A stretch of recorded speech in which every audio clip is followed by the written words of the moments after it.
How the Grinch Stole Christmas by Dr. Seuss. Every Who down in Whoville liked Christmas a lot, but the Grinch, who lived just north of Whoville, did not. The Grinch hated Christmas the whole Christmas season. Now, please don't ask why. No one quite knows the reason. It could be his head wasn't screwed on just right. It could be perhaps that his shoes were too tight.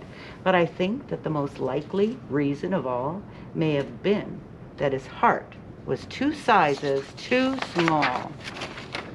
But whatever the reason, his heart or his shoes, he stood there on Christmas Eve, hating the Whos, staring down from his cave with a sour, grinchy frown at the warm lighted windows below in their town.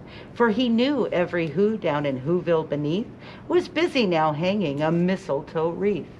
And they're hanging their stockings, he snarled with a sneer. Tomorrow is Christmas, it's practically here. Then he growled with his Grinch fingers, nervously drumming. I must find some way to stop Christmas from coming. For tomorrow, he knew, all the Who girls and boys would wake bright and early. They'd rush for their toys. And then, oh, the noise, noise, noise, noise. That's one thing he hated, the noise, noise, noise, noise. Then the Whos, young and old, would sit down for a feast, and they'd feast, and they'd feast, and they'd feast, feast, feast, feast. They would feast on Who pudding and rare Who roast beef, which was something the Grinch couldn't stand in the least. And then they'd do something he liked least of all. Every Who down in Whoville, the tall and the small, would stand close together with Christmas bells ringing. They'd stand hand in hand, and the Whos would start singing. They'd sing, and they'd sing, and they'd sing, sing, sing, sing. And the more the Grinch thought of this Who Christmas sing, the more the Grinch thought, I must stop this whole thing. Why, for 53 years I've put up with it now. I must stop this Christmas from coming. But how? Then he got an idea, an awful idea. The Grinch got a wonderful, awful idea. I know just what to do, the Grinch laughed in his throat, and he made a quick Santa Claus hat and a coat. And he chuckled and clucked, what a great Grinchy trick. With this coat and his hat, I look just like Saint Nick. And all I need is a reindeer, the Grinch looked around. But since reindeer are scarce, there was none to be found. Did that stop old Grinch? No, the Grinch simply said, if I can't find a reindeer, I'll make one instead. So he called his dog Max, then he took some red thread, and he tied a big horn on the top of his head. Then he loaded some bags and some old empty sacks on a ramshackle sleigh, and he hitched up old Max. Then the Grinch said, giddy up, and the sleigh started down toward the homes where the Who lay a snooze in their town.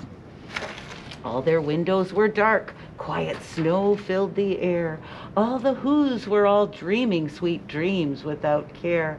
When he came to the first little house on the square, this is stop number 1, the old Grinchy Claus hissed, and he climbed to the roof, empty bags in his fist. Then he slid down the chimney, a rather tight pinch, but if Santa could do it, then so could the Grinch.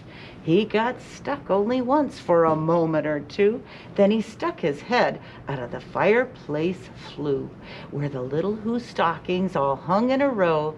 These stockings, he grinned, are the first things to go. Then he slivered and slunk with a smile most unpleasant around the whole room, and he took every present. Pop guns and bicycles, roller skates, drums, checkerboard, tricycles, popcorns, and plums. And he stuffed them in bags, then the Grinch very nimbly stuffed all the bags one by one up the chimney. Then he slunk to the icebox. He took the Who's feast. He took the Who pudding. He took the roast beef. He cleaned out the icebox as quick as a flash. Why, that Grinch even took their last can of Who hash.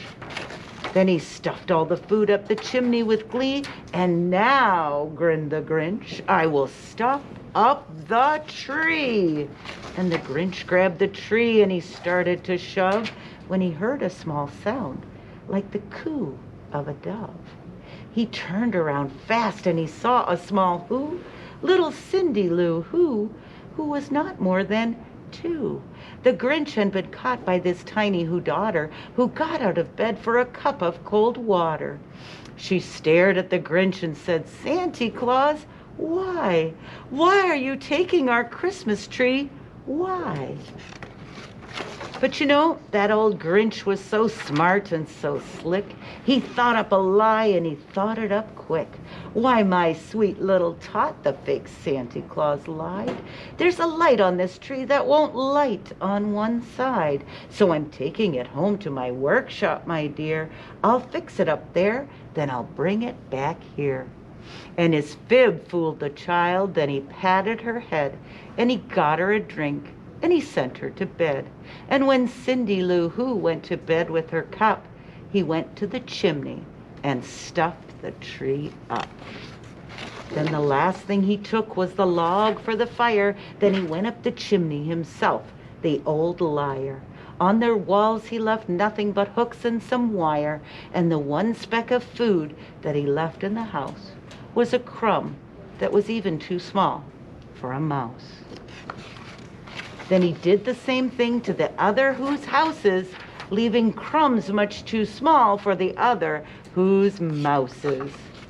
It was 1/4 dawn, all the Who's still abed, all the Who's still a snooze when he packed up his sled, packed it up with their presents, the ribbons, the wrappings, the tags and the tinsel, the trimmings, the trappings. 3,000 feet up the side of Mount Crumpet, he rode with his load to the tip-top to dump it. "Pooh-pooh" to the Who's, he was grinchiously humming. "They're finding out now that no Christmas is coming. They're just waking up. I know just what they'll do. Their mouths will hang open a minute or two. Then the Who's down in Whoville will all cry, 'Boo-hoo!'" "That's a noise," grinned the Grinch, "that I simply must hear." So he paused, and the Grinch put his hand to his ear. And he did hear a sound rising over the snow. It started in low, then it started to grow. But the sound wasn't sad. Why, this sound sounded merry. It couldn't be so, but it was. Merry, very. He stared down at Whoville. The Grinch popped his eyes. Then he shook. What he saw was a shocking surprise. Every Who down in Whoville, the tall and the small, was singing without any presents at all. He hadn't stopped Christmas from coming at all. It came. Somehow or other, it came just the same. And the Grinch, with his Grinch feet ice cold in the snow, stood puzzling and puzzling. How could it be so? It came without ribbons. It came without tags. It came without packages, boxes, or bags. And he puzzled 3 hours till his puzzler was sore. Then the Grinch thought of something he hadn't before. Maybe Christmas, he thought, didn't come from a store. Maybe Christmas, perhaps, means a little bit more. And what happened then? Well, in Whoville they say that the Grinch's small heart grew 3 sizes that day. And the minute his heart didn't feel quite so tight, he whizzed with his load through the bright morning light. And he brought back the toys and the food for the feast. And he himself, the Grinch, carved the roast beef.